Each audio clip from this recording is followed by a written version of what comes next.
नमस्कार friends, good evening, सत श्री अकाल, आदाब। कैसे हैं आप लोग?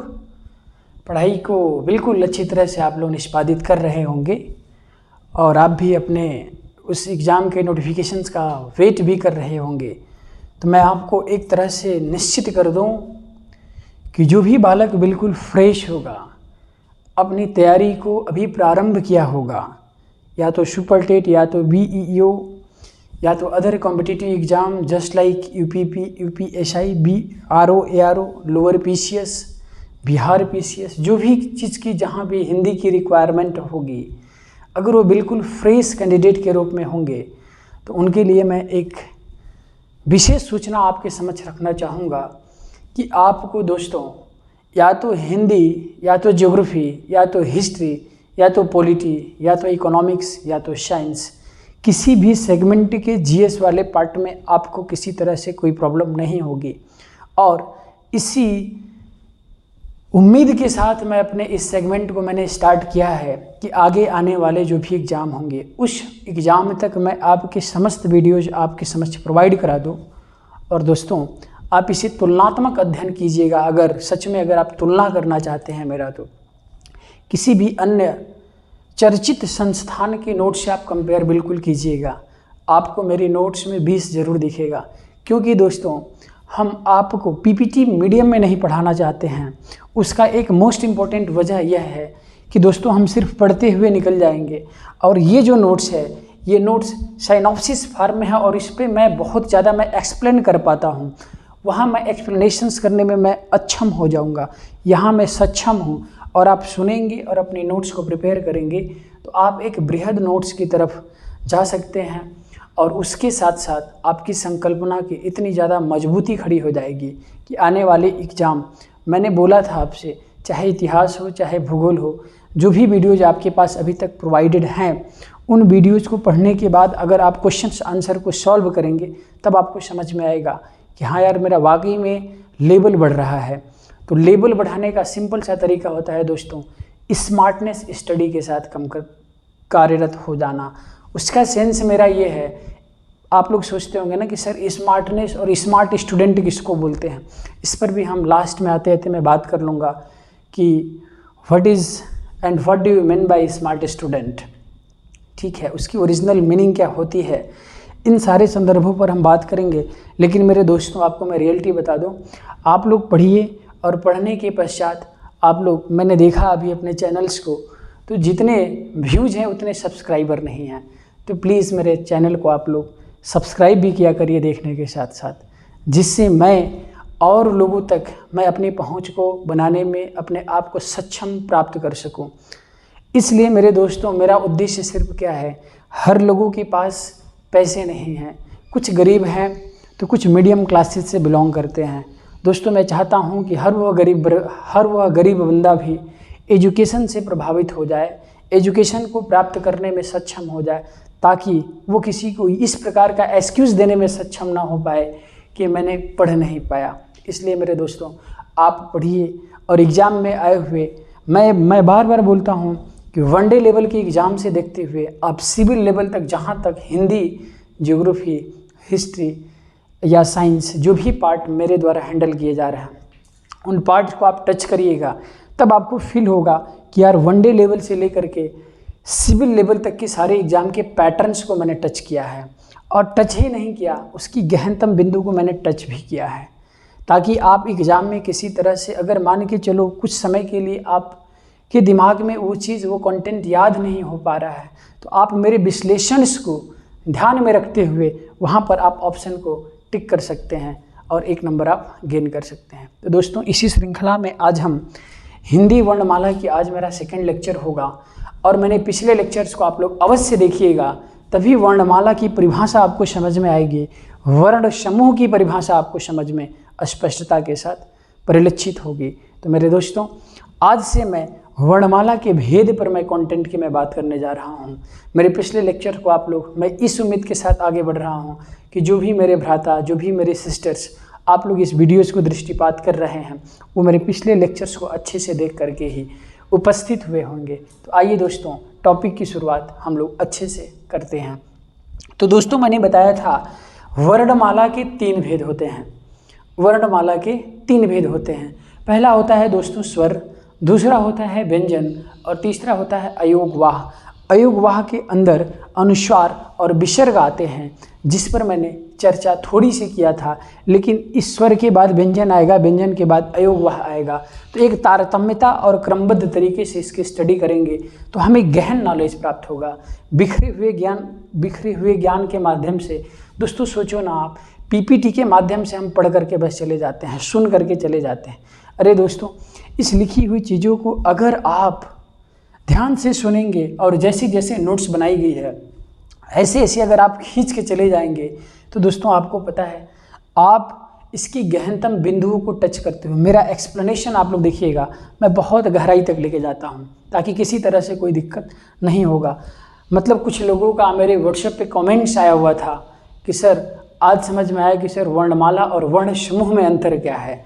तो दोस्तों ऐसे ही आप मेरा सपोर्ट करते रहिए और मैं भी आपके सपोर्ट के माध्यम से आप तक मैं सारी वीडियोज़ में चाह रहा हूँ कि आपके पास प्रोवाइड हो जाए, ताकि आप इधर उधर अपने भटकाव की प्रक्रिया को कम करते हुए अपने सफलता और अपने सपनों के प्रति सोचने में लगे रहिए। आप कभी ये न कह सके कि मेरे पास कंटेंट का अभाव था। इस अभाव को मैं दूर करने के लिए आपके समक्ष उपस्थित हुआ हूँ, इसलिए ध्यान से सुनिएगा। तो दोस्तों ये बात आपको समझ में आई। मैंने आपको बताया था दोस्तों कि स्वर की निष्पत्ति स्व प्लस र शब्द से हुआ है, स्व और र शब्द से हुआ है। स्व का मतलब होता है दोस्तों स्वतः या तो स्वतंत्र, और र का मतलब होता है ध्वनि। ध्यान से सुनना, जो स्वतंत्र हो अर्थात जिसका उच्चारण स्वतः होता है या तो स्वतंत्र होता है, और र का मतलब होता है ध्वनि, अर्थात ऐसे वर्ण या ऐसे वर्ण जिनका उच्चारण स्वतः या तो स्वतंत्र उच्चारित होती है, उसे ही क्या कहते हैं मेरे दोस्तों, स्वर कहते हैं। तो आपको जब इसको तोड़ना आप लोग सीख जाएंगे, संधि विच्छेद करना सीख जाएंगे, तब आपको समझ में आ जाएगा कि सर स्व का मतलब स्वतः, र का मतलब ध्वनि, अर्थात स्वतः का मतलब क्या होता है, स्वतंत्र होना। तो स्वतः का मतलब क्या है, अर्थात स्वतः या स्वतंत्र उच्चारित होने वाली समस्त ध्वनियाँ किसके अंतर्गत आती हैं दोस्तों, स्वर के अंतर्गत आती हैं।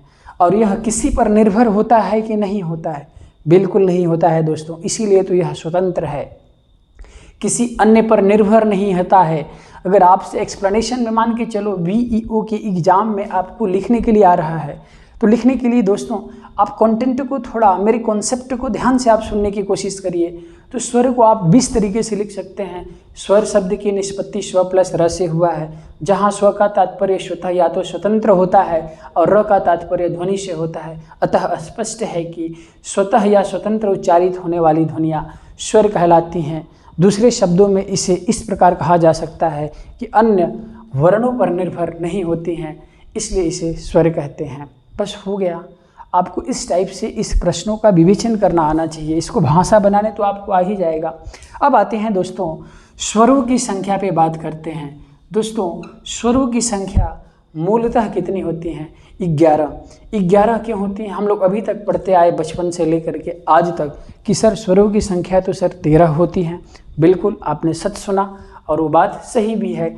लेकिन दोस्तों एक होता है अयोगवाह, और अयोगवाह में आता है एक अंग आता है और एक अह आता है, अर्थात एक अनुस्वार आता है और एक विसर्ग आता है। अनुस्वार और विसर्ग को किशोरीदास वाजपेयी जी ने इसे बोला कि न तो यह स्वर है न तो व्यंजन है, इसीलिए न तो इसे स्वर में काउंट करते हैं न तो व्यंजन में काउंट करते हैं, इसीलिए 2 हटा दीजिए।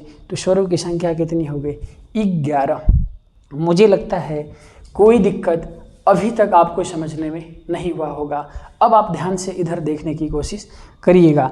देखो दोस्तों स्वरों की संख्या मैंने बोला, एक होता है 11, एक होता है अ, आ, ई, उ, री, ए, ओ, औ।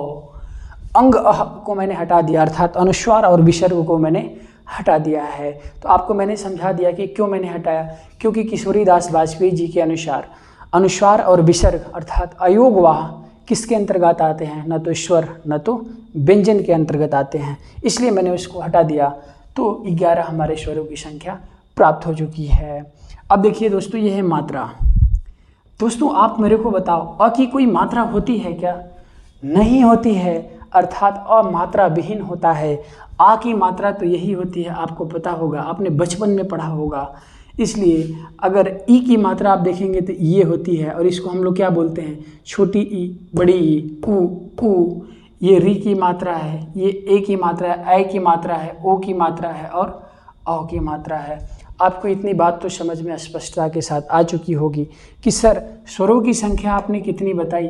11। लेकिन मेरे दोस्तों अब ध्यान से सुनना होगा। ये बताओ अ का कोई मात्रा है क्या? नहीं सर। इसलिए आपसे पहला प्रश्न यहीं से उठना शुरू हो जाएगा कि अमात्रिक स्वर किसे कहते हैं? जिसकी कोई मात्रा ही नहीं होती है मेरे दोस्तों, वो होता है अ। अ की कोई मात्रा है क्या? No sir. इसीलिए इसको क्या कहते हैं? अमात्रिक स्वर। अमात्रिक स्वर को दूसरे और नामों से जानते हैं, जिसे बोलते हैं हम शहीद स्वर। शायद आपको पहली बार ये चीज़ पता हुआ होगा कि सर इसे अमात्रिक स्वर के नाम से भी जानते हैं, इसके साथ साथ शहीद स्वर के भी नाम से जानते हैं। उदासीन क्यों कहते हैं? क्योंकि इसकी कोई मात्रा ही नहीं है, इसलिए यह उदासीन है दोस्तों। इसीलिए इसको क्या बोलते हैं? उदासीन स्वर। अदृश्य स्वर दोस्तों, मात्रा जब दिखेगा ही नहीं, जब कोई मात्रा ही नहीं होगा तो मात्रा हमें दिखेगा क्या? No sir. जब मात्रा दिखेगा ही नहीं तो इसे क्या बोलेंगे दोस्तों? अदृश्य स्वर। मुझे लगता है आपको अ के बारे में सिर्फ इतना चीज़ पता होगा कि सर ये सिर्फ किसको कहते हैं? सर सिर्फ दोस्तों ये अ को हम लोग इतने नामों से जानते हैं: अमात्रिक स्वर, शहीद स्वर, उदासीन स्वर, अदृश्य स्वर। अदृश्य स्वर सर क्यों कहते हैं? क्योंकि सर जब इसका कोई मात्रा ही हमें नहीं दिखेगा तो यह क्या है? दृश्यमान नहीं है, इसीलिए यह अदृश्य है। उदासीन क्यों सर? उदासीन इसलिए सर कोई मात्रा ही नहीं है, बिल्कुल न्यूट्रल है, इसलिए इसको उदासीन कहते हैं। शहीद स्वर भी कहते हैं और अमात्रिक स्वर भी कहते हैं। अब मेरी बात को ध्यान से सुनिएगा दोस्तों। अगर आपसे प्रश्न मात्रा के आधार पर प्रश्न पूछने की कोशिश किया तो पहला प्रश्न आपसे क्या लिखेगा कि दोस्तों मुझे ये बता दो कि मात्रा के आधार पर स्वरों की संख्या कितनी होती है। तो हम लोगों ने तो सिर्फ एक कॉन्सेप्ट रट चुका है कि सर स्वरों की संख्या तो सर 11 होती है, और वहाँ ऑप्शन में 11 भी होगा। एक नंबर जोड़ लेंगे और दोस्तों के साथ बाहर निकल करके खिल खिल करते हुए, हंसते हुए क्या बोलेंगे कि प्रश्न इतना सिंपल आया था कि पूछा था कि स्वरों की संख्या कितनी होती है। अरे मेन बॉडी ही उसका आप लोगों ने स्किप कर दिया, उसको ध्यान से नहीं पढ़ा। वो मेन बॉडी क्या थी दोस्तों? मात्रा के आधार पर स्वरों की संख्या कितनी होती है। और सर हम लोगों ने दोस्तों से ये कहा इतना पेपर आसान था ना कि कोई भी पास कर लेगा। दोस्तों पेपर कभी भी आसान नहीं होता है। एग्ज़ाम भवन में, परीक्षा भवन में जो अभ्यर्थी एग्ज़ाम दे रहा होता है वो परीक्षा भवन में 5 गुणते 4 हमेशा 25 लिखता है, लेकिन परीक्षा भवन के बाहर जो व्यक्ति होता है वह 5 गुणते 4 20 लिख के आता है। ये अंतर होता है परीक्षा भवन और परीक्षा भवन के बाहर की यथा स्थिति का। इसलिए ध्यान से सुनिएगा, परीक्षा भवन में आपने सिर्फ क्या सुना कि स्वरों की संख्या कितनी है? सर 11। नहीं दोस्तों, परीक्षा भवन में पूछेगा कि मात्रा के आधार पर स्वरों की संख्या कितनी होती है? सर 10। क्यों सर 10 होती है? क्योंकि दोस्तों ध्यान से सुनना, अ की कोई मात्रा नहीं होती है, इसके अलावा सबकी कुछ ना कुछ मात्रा होती है, इसीलिए इनकी संख्या 10 होती है। तो अगर मैं आपसे दूसरा प्रश्न करूं कि स्वरों की संख्या कितनी होती है ब्रो, तो आप बोलेंगे सर 10। 10? नो। स्वरों की संख्या सर कितनी होती है? 11।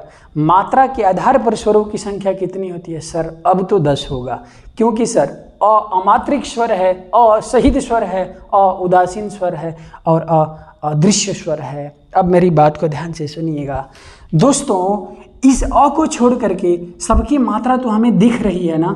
ये देखो आ की मात्रा दिख रही है, ई की मात्रा दिख रही है, बड़ी ई की मात्रा दिख रही है, सबकी मात्रा हमें तो दिख रही है, लेकिन सर अ के सामने किसी प्रकार की मात्रा नहीं है, इसलिए यह हमें दृश्यमान नहीं है। जो चीज़ दृश्यमान नहीं है उसे हम अदृश्य स्वर के अंतर्गत रख सकते हैं, और जो चीज़ हमें दृश्यमान है, जिनकी मात्रा हमें दिख रही है, उसे तो हम क्या कहेंगे? दृश्य स्वर कहेंगे। तो दोस्तों ध्यान से सुनिएगा, अगर आपके प्रश्न में दूसरा प्रश्न पूछ दिया, देखो दोस्तों हम टॉपिक्स को पूरा डिटेल कवर करते हैं, लेकिन उस डिटेलिंग के तहत जितने टाइप के प्रश्न बनते हैं उस प्रश्नों की चर्चा इसी कॉन्सेप्ट को क्लियर कराते हुए मैं करता रहता हूँ, ताकि आप किसी तरह से अनभिज्ञ ना बन जाएं, हताशा का शिकार ना बने और निराश ना हो। इसलिए ध्यान से सुनिएगा।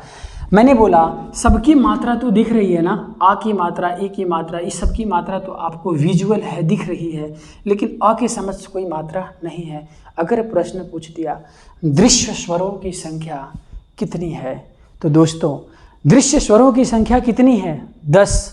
मात्रा के आधार पर स्वरों की संख्या कितनी है? सर 10। अदृश्य स्वरों की संख्या कितनी है? सर 1। उसका नाम है अ। तो मुझे लगता है सभी लोगों को ये बात कंठस्थता के साथ समझ में आ चुकी होगी कि सर स्वर क्या होते हैं। स्वर उसे कहते हैं जो स्वतः उच्चारित होने वाली ध्वनियाँ होती हैं, जिनका उच्चारण स्वतंत्र होता है, उसे स्वर कहते हैं। सर स्वर के भेद, आपने सर स्वरों की संख्या बताई 11, लेकिन सर आपने ये भी बताया कि मात्रा के आधार पर सर स्वरों की संख्या कितनी होती है? 10।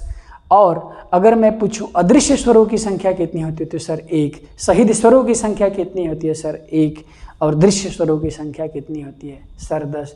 मात्रा के आधार पर स्वरों की संख्या कितनी होती है? 10।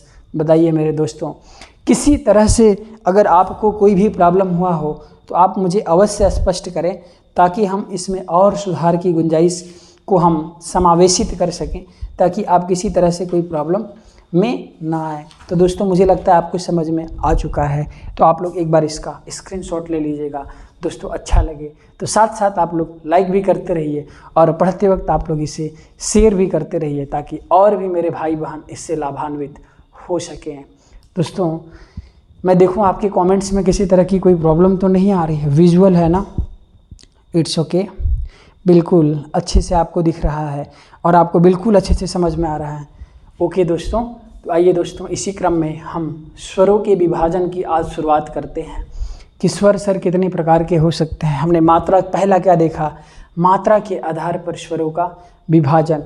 मात्रा के आधार पर स्वरों का विभाजन सर कितने प्रकार का?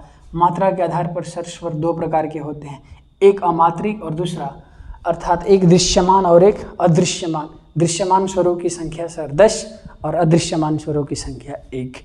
इसको आप लोग याद रखिएगा। इसको अमात्रिक स्वर, शहीद स्वर, उदासीन स्वर, अदृश्य स्वर के नाम से जानते हैं। आइए दोस्तों इसको हम इरेज करते हैं। अब आपको मैं समझाता हूँ, ध्यान से एकदम समझने की कोशिश करिएगा, ताकि किसी तरह से कोई भी आपको प्रॉब्लम ना हो। तो आइए दोस्तों, वर्णमाला के भेद में हम लोग स्वर की शुरुआत करते हैं, और स्वरों की शुरुआत में हम लोग ध्यान से सुनेंगे। तो ध्यान से सुनिएगा दोस्तों। सबसे पहला है स्वरों का विभाजन कैसे करेंगे। देखो दोस्तों, स्वरों का विभाजन किस तरह से करेंगे, यहीं से हमारे टॉपिक की मेन मूलभूत की शुरुआत होती है, और एकदम अच्छे से करेंगे। आपको मात्रा के आधार पर स्वरों की संख्या तो पता चल ही चुका होगा कि सर कोई अब प्रॉब्लम नहीं है। तो ध्यान से सुनिएगा, स्वरों का विभाजन किसके आधार पर? व्युत्पत्ति के आधार पर। उत्पत्ति के आधार पर स्वरों का विभाजन कितने प्रकार का होता है सर? तो दोस्तों व्युत्पत्ति के आधार पर स्वरों का विभाजन 2 प्रकार का होता है, शायद आपको पता होगा। तो ध्यान से सुनने की कोशिश कीजिएगा। देखिए दोस्तों, स्वरों के आधार, व्युत्पत्ति के आधार पर हमने स्वरों के विभाजन को मैंने किया। एक होता है दोस्तों मूल स्वर। क्या होता है? मूल स्वर। और एक होता है संधि स्वर, या इसी को बोलते हैं हम लोग यौगिक स्वर। तो आपको शायद पहली बार समझ में आ रहा होगा कि सर ये तो पहली बार सुना कि संधि स्वर भी होता है कुछ। बिल्कुल नहीं दोस्तों, घबराने की ज़रूरत है। जब मैं हूँ तो आपके समझ बातें बहुत आसानी से सिंपल भाषा में आपके समझ उपस्थित की जाएंगी, और आप इसे आसानी से स्वीकार करने में सक्षम होंगे। तो दोस्तों मूल स्वर क्या होती हैं? बताओ दोस्तों, मूल स्वर किसे कहते हैं? तो ध्यान से समझिएगा। मूल स्वर, तो मूल स्वर किसे कहेंगे? ध्यान से सुनिए। ऐसा स्वर, ऐसा स्वर जिनका निर्माण, ऐसा स्वर जिनका निर्माण स्वयं, क्या मैंने बोला? ऐसा स्वर जिनका निर्माण किसी अन्य स्वर की सहायता से नहीं होता है, जिनका निर्माण किसी अन्य स्वर की सहायता से नहीं होता है उसे क्या कहते हैं दोस्तों? उसे क्या कहते हैं हम लोग? मूल स्वर कहते हैं। अन्य स्वर की सहायता से नहीं होता है उसे क्या कहते हैं? मूल स्वर। अब इसको ध्यान से समझ लीजिएगा। ऐसा स्वर जिनका निर्माण मूल स्वर अर्थात स्वयं जैसी स्वरों से हुआ है उसे हम लोग क्या कहते हैं दोस्तों? क्या कहते हैं बताओ? हम लोग मूल स्वर की संज्ञा देते हैं। ऐसा स्वर जिनका निर्माण किसी अन्य स्वर की सहायता से नहीं होता है।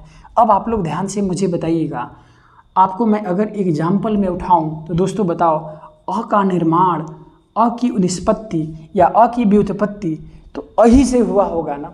आ की व्युत्पत्ति कैसे हुआ? आप लोगों ने संधि तो थोड़ा मोड़ा तो आपको पता ही होगा। तो बिल्कुल अब आप बताओ मेरे को दोस्तों, आ का निर्माण कैसे होता है? अ प्लस अ के मिलने से क्या होता है? आ का निर्माण होता है। तो दोस्तों यह मूल स्वर होगा क्या? नहीं। जिसका निर्माण किसी अन्य प्रकार की स्वर की सहायता से ना हुआ हो उसे क्या कहते हैं दोस्तों? हम लोग मूल स्वर कहते हैं। अब बताओ मेरे को, अ का उत्पत्ति किसी से हुआ है क्या? No sir. इसी प्रकार दोस्तों ई की निष्पत्ति तो सिर्फ ई अपने आप ही से हुआ है, ऊ की निष्पत्ति सिर्फ स्वयं से हुआ है। और एक होता है री, अर्थात दोस्तों मेरी बात को ध्यान से सुनिएगा, मूल स्वरों की संख्या हिंदी में 4 मानी गई है और इन्हीं चारों ने मिलकर के अन्य स्वरों को पैदा किया है। अब ध्यान से सुनिएगा, जिस प्रकार से व्यंजन स्वर की सहायता के बिना नहीं चल सकते हैं उसी प्रकार स्वर भी इन्हीं मूल स्वरों की सहायता से ही चलते हैं। अर्थात इन चारों को छोड़ करके जो भी यहाँ अतिरिक्त आएंगे दोस्तों वह संधि नियम से बन करके आएंगे। जैसे मैं बताऊं, ई में अगर हमें ई जोड़ूं तो क्या बनेगा दोस्तों? बड़ी ई। यह दीर्घ संधि है, आपको पता है। अकह सवर्ण दीर्घ आप लोगों ने पढ़ा होगा। आद गुणा वृथिरेच संधि आप लोगों ने सब कुछ तो पढ़ा ही होगा, तो किसी तरह से कोई प्रॉब्लम नहीं हुआ होगा। यस सर, यह बात समझ में आ चुकी। अब ध्यान से सुनना दोस्तों, स्वर स्वतंत्र उच्चारित होते हैं लेकिन इन स्वरों में भी कुछ ऐसे स्वर हैं जो अन्य स्वरों को पैदा करते हैं। अर्थात मूल स्वर वही होता है जो अन्य स्वरों को पैदा करता है। मूल स्वर ये हैं अ, ई, उ, री। इन स्वरों की सहायता से ही आगे आने वाले स्वरों की निष्पत्ति होती है, उसे ही हम लोग संधि स्वर या यौगिक स्वर कहते हैं। यौगिक किसे कहते हैं दोस्तों? दो या दो मिश्रण के मिलाने से जिसका उत्पन्न होता है उसे क्या बोलते हैं? कंपाउंड बोलते हैं। एक मिक्सचर क्या होता है? समांगी मिश्रण, और एक होता है विषमांगी मिश्रण। Heterogeneous mixtures and homogeneous mixtures आप लोगों ने पढ़ा होगा केमिस्ट्री के अंतर्गत। उसी चीज़ को अगर यहाँ कंबाइंड करो तो दोस्तों अगर समान प्रकार के स्वर मिलते हैं, समान प्रकार के अगर स्वरों से मिलकर के जिसकी उत्पत्ति होती है, एकदम ध्यान से सुनिएगा, मुझे नहीं लगता है कि आपको किसी तरह से कोई भी ऑब्जेक्शंस आपको होना चाहिए। तो दोस्तों इस पॉइंट को आप लोग जल्दी से नोट करें और किसी तरह से अगर कोई भी दिक्कत हो तो आप लोग मुझे अवश्य बताइएगा, क्योंकि मैं इसको एक्सप्लेन अच्छे से करना चाहता हूँ। बोलो दोस्तों, किसी तरह से आपको दिक्कत? नहीं सर, बहुत अच्छे से आपको समझ में आया होगा। तो मुझे लगता है आपको इतने अच्छे से पहली बार आपको समझ में आया होगा। अब ध्यान से सुनना, इसको मैं आगे बढ़ाऊं? जल्दी से बताइए, आप लोग कमेंट करिए ताकि मैं आगे चलूं जल्दी, किसी तरह से कोई ऑब्जेक्शंस ना हो। ओके, आइए दोस्तों, अब देखिए दोस्तों, अब आते हैं हम संधि स्वर के तहत। संधि स्वर के तहत इसको आप लोग समझ चुके होंगे, जिनका निर्माण अन्य स्वरों की सहायता से होता है। इसको लिख सकते हैं आप लोग परिभाषा के तहत, ऐसे स्वर। देखो दोस्तों, परिभाषा बनाने तो आ ही जाना चाहिए। ऐसे स्वर जिनका निर्माण अन्य स्वरों की सहायता से होता है, जिनका निर्माण अन्य स्वरों की सहायता से होता है, उसे क्या कहते हैं? उसे संधि स्वर के नाम से जानते हैं। जैसे एग्जाम्पल स्वरूप अगर मैं यहाँ उठाऊं तो दोस्तों आप मेरे को बताओ, आ की उत्पत्ति कैसे हुआ है? अ प्लस आ के वजह से हुआ है। फिर मेरे को क्या मिला? बड़ी ई मिला, आ बड़ी ई, और क्या मिला दोस्तों? ऊ मिला, और क्या मिला? ए मिला और क्या मिला सर, ए मिला और क्या मिला, ओ मिला और क्या मिला सर, ओ मिला। दोस्तों इसकी संख्या कितनी होगी आपको खुद समझ में आ रहा होगा कि सर अगर हिंदी व्याकरण के अंतर्गत अगर थोड़ा सा डेप्थ प्रश्न लेके चलने लगा, पूछा कि सर बताओ मूल स्वरों की संख्या कितनी होती है, 4 होती है। 4 ही मिल करके पैदा करेंगे, वो भी आपको मैं ध्यान से समझाता हूँ और ध्यान से आप इसको समझिएगा। दोस्तों इस आ की निष्पत्ति कैसे हुआ, अ प्लस अ के मिलने से हुआ। तो ये बताओ मेरे दोस्तों, यह अ अलग है और अ अलग है और इससे मिल करके क्या बना, आ की निष्पत्ति हुआ।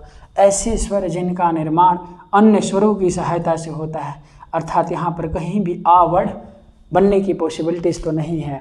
वैसे ही दोस्तों यहाँ पर अगर मैंने छोटी ई प्लस छोटी ई लिया तो क्या बनेगा, बड़ी ई। ये तो आपको बात समझ में आ चुका होगा। यस सर, ये बात बहुत अच्छे से समझ में मुझे आ चुकी है। तो बताइए किसी भी तरह से कोई भी दिक्कत आपको हुआ, नहीं हुआ ना? तो आप लोग इसको कर लेंगे। इसको क्या लिखेंगे, ऊ प्लस ऊ से क्या बना, ऊ। इसको क्या बोलेंगे, अ प्लस ई से क्या मिल के बना, ये बना। और ये किससे बना, अ प्लस बड़ी ई से मिल कर के बना। ये किससे बना, अ प्लस ऊ से बना।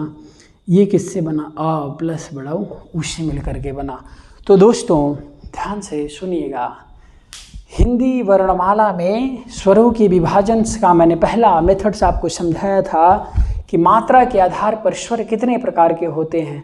तो सर मात्रा के आधार पर स्वरों की संख्या अगर पूछेगा कितनी होती है तो सर 10 होती हैं। एक होता है अमात्रिक जिसे अ की संज्ञा बोलते हैं, और अ को अमात्रिक, अदृश्य, उदासीन, शहीद सारे स्वर के नाम से जानते हैं। और मैंने दूसरा विभाजन आपको अभी मैंने समझाया कि दोस्तों मूल स्वरों में भी एक मूल स्वर होता है और एक संधि स्वर होता है। ये बताइए दोस्तों, ये संधि का नियम है कि नहीं है? यस सर है। अब मेरे को बताओ, यह देखो, यह समान प्रकार के स्वरों से मिलने से इसकी निष्पत्ति हो रही है। तो यहाँ पर दोस्तों असमान प्रकार के स्वरों से मिलने की निष्पत्ति हो रही है। तो मिश्रण 2 प्रकार का होता है, आप लोगों ने साइंस में पढ़ा होगा। एक होता है समांगी मिश्रण और एक होता है विषमांगी मिश्रण। अलग अलग प्रकार के मिश्रणों के मिलने से जिसका निष्पत्ति हो, तो ये भी तो यौगिक है और ये भी तो यौगिक ही है, इसीलिए इसको क्या कहते हैं, यौगिक स्वर भी कहते हैं। ये बात मुझे लगता है किसी भी तरह से आपको कोई भी दिक्कत नहीं होगी। तो अगर आपसे एग्जाम में अगर प्रश्न पूछा कि दोस्तों अगर आपसे पूछा कि मूल स्वरों की संख्या कितनी है, 4, और संधि स्वरों की संख्या कितनी है, 7, और ये 7 और 4 मिलकर के क्या बनाते हैं दोस्तों, स्वरों का निर्माण करते हैं। ये बात तो आपको यहाँ तक कोई दिक्कत नहीं हुआ होगा। मुझे लगता है आपको बहुत अच्छे से समझ में आ चुका होगा। तो दोस्तों आइए आगे हम लोग फिर से इसका विभाजन करते हैं। लगभग 5-6 विभाजन के पश्चात ही इसको हम लोग समझने में सक्षम हो जाएंगे, किसी तरह से कोई प्रॉब्लम नहीं होगा। मिटाऊं दोस्तों इसको। तो देखो दोस्तों, व्युत्पत्ति के आधार पर पहला हमने देखा। अब आते हैं दूसरा विभाजन इसका करते हैं, शायद आपको वो भी विभाजन आपको समझ में आएगा। तो स्वरों के विभाजन में हमने दूसरा विभाजन क्या लिखा, ध्यान से सुनिएगा। दूसरा विभाजन है जिह्वा के आधार पर विभाजन। जिह्वा के आधार पर स्वर का विभाजन बहुत आसान है और जैसे मैं कराऊंगा आपको बिल्कुल वैसे ही समझना भी होगा। किसी तरह से कोई भी एग्ज़ाम हॉल में आपको प्रॉब्लम नहीं होगी, क्योंकि आप लोगों ने व्याकरण को रटा है। अभी आपको मैंने व्युत्पत्ति के आधार पर स्वर का विभाजन कितने होते हैं सर, मूल स्वरों की संख्या 4 और संधि स्वरों की संख्या सर 7 होती है। 7 में मैंने आपको समझाया था।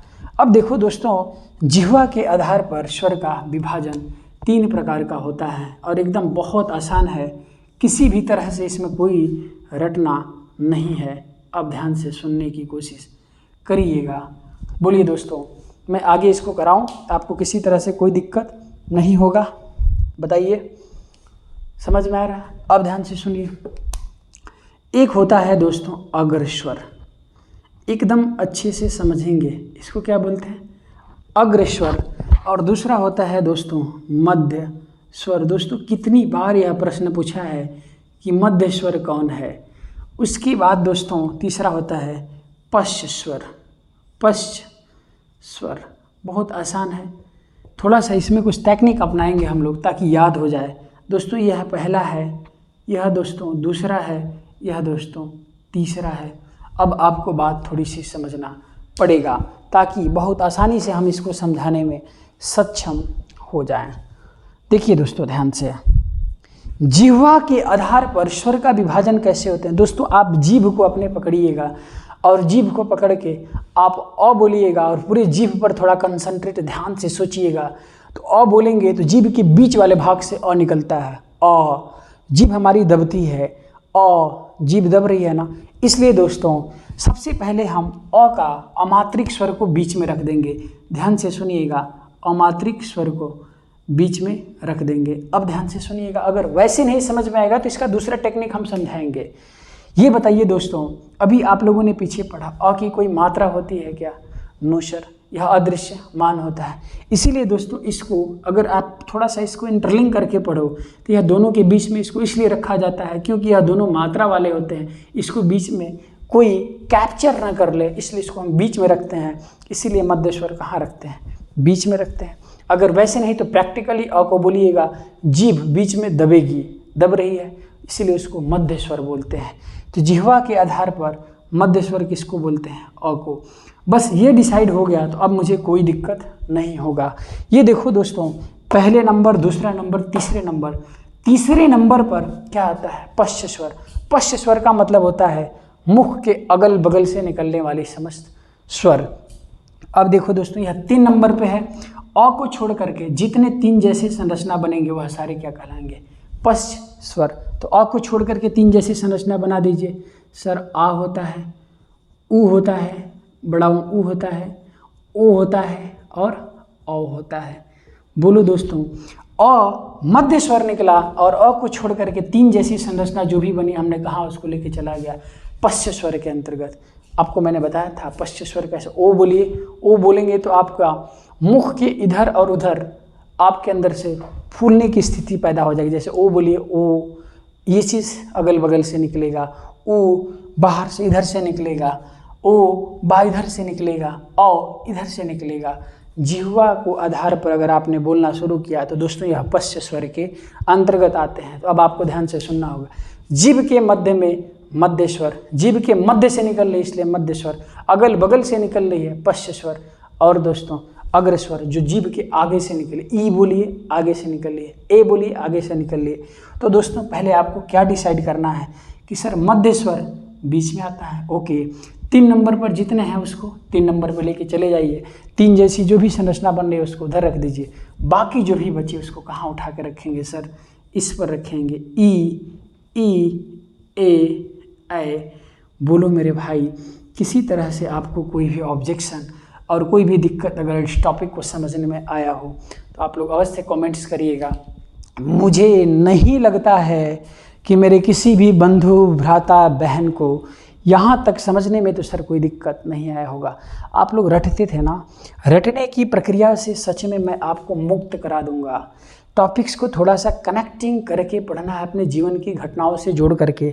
सर अगर जिह्वा के आधार पर पूछेगा तो हम जीभ को एक बार हिलाएंगे डुलाएंगे ज़रूर, और हिलाएंगे डुलाएंगे। पहले अ बोलेंगे, तो हमारी जीभ बीच में दब रही है, इसलिए मध्य स्वर की सबसे पहले मध्य स्वर पा जाओ, उसके बाद से सब समाप्त। मध्य स्वर को मैंने अ में रखा, 3 के स्थान पर पश्च स्वर है, 3 जैसी संरचना हमने इधर उठा के रख दिया, और बाकी जो भी बचा उसको अग्र स्वर के अंतर्गत रख दिया। दोस्तों पता नहीं, मुझे नहीं लगता कितनी बार हिंदी के पेपर में, व्याकरण में, वर्णमाला से बच्चे इसलिए परेशान रहते हैं कि स्वर का जब विभाजन पढ़ते हैं तो सर याद नहीं होता है कि मध्य स्वर सर कौन होता है। अरे मध्य से अ, और अ को छोड़ करके बाकी इधर पश्च और बाकी इधर अग्र, ई, ये सब क्या होते हैं दोस्तों? अग्र स्वर के अंतर्गत आते हैं। मुझे नहीं लगता है कि किसी को कोई दिक्कत हुआ होगा। तो दोस्तों स्वरों के विभाजन का ये हमारा दूसरा मेथड था। अब आते हैं दोस्तों, जिह्वा के आधार पर मैंने पढ़ लिया, और उधर मैंने किसके आधार पर पढ़ा? व्युत्पत्ति के आधार पर मूल स्वर और संधि स्वर के आधार पर मैंने बात किया। अब आते हैं दोस्तों ओष्ठ की स्थिति के आधार पर स्वर के भेद को देख लेते हैं। किसके आधार पर? ओष्ठ की स्थिति के आधार पर स्वर के भेद। इसलिए स्वर का विभाजन ही अभी पढ़ेंगे, ओष्ठ के स्थिति के आधार पर स्वर के भेद, ओष्ठ के स्थिति के आधार पर। तो आइए दोस्तों इसको देखते हैं। देखो दोस्तों, ओष्ठ के स्थिति के आधार पर दो प्रकार के स्वरों का विभाजन होता है। इसको बहुत आसान है ये, तो इसमें किसी तरह से आपको कोई रटना नहीं होगा। तो ध्यान से सुनिएगा। ओष्ठ, एक ओठ पूरा खुलता है और एक ओठ कम खुलता है। आपको अभी मैं समझा रहा हूँ इसको। अगर ओठ पूरा खुले और खुल करके एक वृत्त बना दे तो उसको बोलेंगे दोस्तों वृत्त मुखी, और एक ओठ कम खुले उसको क्या बोलते हैं, अवृत्त मुखी। तो ध्यान से सुनिएगा। आपको ये बात तो सर समझ में आ चुकी होगी कि सर ओष्ठ की प्रकृति के आधार पर स्वर तो हमारे दो प्रकार के हो गए, एक होता है वृत्तमुखी और एक होता है अवृत्तमुखी। आपको मैं बताऊं दोस्तों, तो आप लोग ध्यान से सुनिएगा। ऊ बोलिए, ऊ। आपको देखिए ऊ बोलने के साथ क्या हो रहा है दोस्तों, मुंह पूरा खुल रहा है। ऊ, ऊ, ओ, औ। आपका मुंह अर्थात ओठ पूरा खुल रहा है, अर्थात एक वृत्त का निर्माण कर रहा है। ऊ जब तक ये बाहर नहीं निकलेगा, चोंच नहीं बनेगा, तब तक तो दोस्तों उसे वृत्तमुखी नहीं कह सकते हैं। चोंच बनने का सेंस है दोस्तों दोनों ओठ उठ जाए। जब दोनों ओठ उठ जाए तो वृत्तमुखी, और जब दोनों ओठ उठने में अक्षम महसूस करे, जैसे अ, कोई ज़रूरत नहीं है, क्योंकि अ क्या है, मध्य स्वर है। ई आगे से निकल रही है, ए आगे से निकल रही है, इसलिए यहाँ पर इनको छोड़ करके देखो दोस्तों, ओठ से जब बोलना स्टार्ट, जब ओठ पूरी तरह से खुल जाए, अर्थात इसको क्या लिखेंगे, वृत्तमुखी का मतलब ओठ खुलकर वृत्त का निर्माण करे, वृत्त का निर्माण करे, तो उसे क्या बोलते हैं, वृत्तमुखी बोलते हैं। और जब ओठ खुले, लेकिन ओठ खुलने के पश्चात, ओठ खुले परंतु वृत्त का पूर्णतः निर्माण न करे, वृत्त का पूर्णतः निर्माण न करे, तो उसे क्या बोलते हैं दोस्तों, अवृत्तमुखी बोलते हैं। निर्माण न करे, तो आपको अब खुद ही समझ में आ गया होगा कि सर ओष्ठ की प्रकृति के आधार पर स्वर दो प्रकार के होते हैं, एक होता है वृत्तमुखी और एक होता है सर अवृत्तमुखी। अवृत्तमुखी के तहत हम क्या लेंगे, तो ध्यान से सुनिएगा। ऊ, ओ, औ। आपको ये बात तो समझ में आ चुकी होगी कि सर इनको बोलने पर मेरा ओठ पूरी तरह से खुल रहा है। इसके अलावा जो भी बचा होगा उसको हम कहाँ रख देंगे सर, इसके अंतर्गत रख देंगे। आ, छोटी, बड़ी, ए। तो मुझे लगता है यहाँ तक भी किसी भी बंधु भ्राता को कोई भी दिक्कत नहीं हुआ होगा। तो दोस्तों ओठ पूरी तरह से अगर खुल जाए, एक वृत्त का निर्माण कर दे, तो उसे क्या बोलेंगे, ओष्ठ के आधार पर वृत्तमुखी बोलेंगे। और वृत्त अर्थात ओठ खुले परंतु वृत्त का पूर्णतः निर्माण न करे, तो उसे क्या बोलेंगे, अवृत्तमुखी। मुझे लगता है दोस्तों यहाँ तक अभी तक आपको कोई समझने में दिक्कत नहीं हुआ होगा। इसलिए दोस्तों अगला टॉपिक हम इसी में स्टार्ट करेंगे। स्वरों का उच्चारण स्थान क्या होता है, और कंठ से बोला जाता है, कौन मूर्धा से बोला जाता है। तो दोस्तों ये सारी प्रकृति को हम थोड़ा सा इंक्लूड करने के लिए आपके अंदर हम संस्कृत का समावेश करेंगे, ताकि आपको आसानी से याद हो जाए। अकुह विसर्जनिया नाम कंठ, ईचू यशानाम तालु, ये सारे कॉन्सेप्ट को यहाँ हम अप्लाई करेंगे, तो थोड़ा आपको समझने में आसानी होगा दोस्तों। ऋतु रसाणाम, ये सारे कॉन्सेप्ट हैं, तो आपको सब अच्छे से समझ में आएंगे। तो दोस्तों मुझे लगता है आपको ये पूरे टॉपिक समझ में आ चुके होंगे। आइए दोस्तों एक बार 5 मिनट के अंतर्गत पूरा हम रिवीजन करा देते हैं, आपको किसी तरह से कोई दिक्कत नहीं होगा। स्वर क्या होते हैं, यह होता है टॉपिक्स का 5 मिनट के अंतर्गत हम लोगों ने 1 घंटा में क्या पढ़ा वो 5 मिनट के अंदर रिकॉल करना। स्वर स्वतंत्र उच्चारण होते हैं, स्वतः उच्चारित होने वाली ध्वनि होती हैं। मात्रा के आधार पर सर स्वरों की संख्या 11 होती है, और इसमें अमात्रिक स्वर होता है, जबकि बाकी बचे हुए स्वर मात्रिक स्वर के अंतर्गत आते हैं, और मात्रिक स्वरों में भी हम लोग बांटते हैं। इसलिए अब ध्यान से सुनिएगा। मात्रा के आधार पर सर स्वरों की संख्या कितनी होती है सर, 10 होती है। व्युत्पत्ति के आधार पर सर स्वरों की संख्या कितनी होती है? तो मैंने आपको समझाया मूल स्वर और एक होता है संधि या यौगिक स्वर। मूल स्वरों की संख्या सर 4 ही होती है। अ का निर्माण अही से हुआ, उ का निर्माण उही से हुआ, अ उ और क्या होता है अ ए री उ, ये सब क्या होते हैं दोस्तों? मूल स्वरों के अंतर्गत आते हैं। आपको समझ में आ चुका होगा। और बाकी बचे हुए जो भी 7 हैं वह क्या होते हैं? दीर्घ स्वर के अंतर्गत आते हैं, या सॉरी दीर्घ स्वर मैं कह रहा हूँ, संधि स्वर या यौगिक स्वर के अंतर्गत आते हैं। उसके बाद मैंने आपको समझाया कि जिह्वा के आधार पर स्वर के कितने भेद होते हैं। जिह्वा के आधार पर दोस्तों स्वर के 3 भेद होते हैं। पहला भेद था आपको मैंने बताया अग्रस्वर, दूसरा पश्च स्वर, दूसरा मध्य स्वर, तीसरा पश्च स्वर। तीसरे नंबर पे 3 वाला पूरा लेके चले जाएंगे। अ को छोड़ करके क्या बचा? आ, फिर क्या बचा? उ, फिर क्या बचा? बड़ा उ, फिर क्या बचा? ओ, फिर क्या बचा? औ, और बाकी बचे हुए जो भी हैं वो पहले नंबर पे आ जाएंगे। ई ए सब क्या कहलाते हैं दोस्तों? अग्र स्वर कहलाते हैं। इसके पश्चात मैंने आपको ओष्ठ की प्रकृति के आधार पर मैंने आपको स्वरों का विभाजन कराया। ओठ अगर पूरी तरह से खुल जाए तो सर वृत्तमुखी, अगर ओठ खुले परंतु एक वृत्त का निर्माण ना करे तो सर अवृत्तमुखी कहलाते हैं। वृत्तमुखी के अंतर्गत कौन कौन आते हैं सर? आपने अभी बताया उ ओ औ, सब क्या कहलाते हैं? वृत्तमुखी। और जो वृत्तमुखी न बनाते हैं अर्थात संपूर्ण वृत्त का निर्माण न करते हो उसे क्या कहते हैं दोस्तों? अवृत्तमुखी। क्या था दोस्तों? अ आ ई ए दोस्तों, यही संपूर्ण टॉपिक था। मुझे लगता है 5 मिनट भी नहीं लगा होगा, लेकिन दोस्तों समझाने में वक्त लगता है। लोग बोलते हैं ना, अरिजीत सिंह का एक गज़ल है कि पहली उड़ान को उड़ने में वक्त तो लगता है। ठीक है, हर चीज़ पहली बार में वक्त लगेगा, लेकिन दोस्तों बार बार में वक्त नहीं लगेगा। कोई भी चीज़ हो पहली बार हो वक्त लगेगा।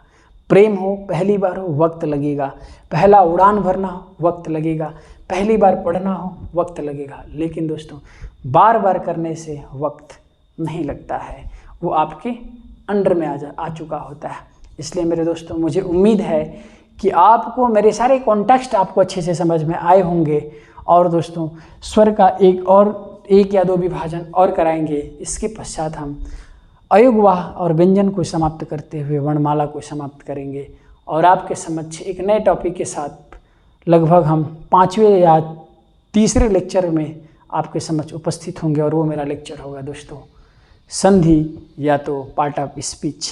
ओके दोस्तों, तो दोस्तों अगर मेरी वीडियो आपको अच्छी लगी हो तो प्लीज़ मैं आपसे रिक्वेस्ट कर रहा हूँ कि व्यूज़ के साथ साथ आप लोग सब्सक्रिप्शंस को भी करिए और मेरे चैनल को आप लोग सब्सक्राइब करिए, शेयर करिए एंड लाइक करिए। आई होप आपको बहुत अच्छा लगा होगा।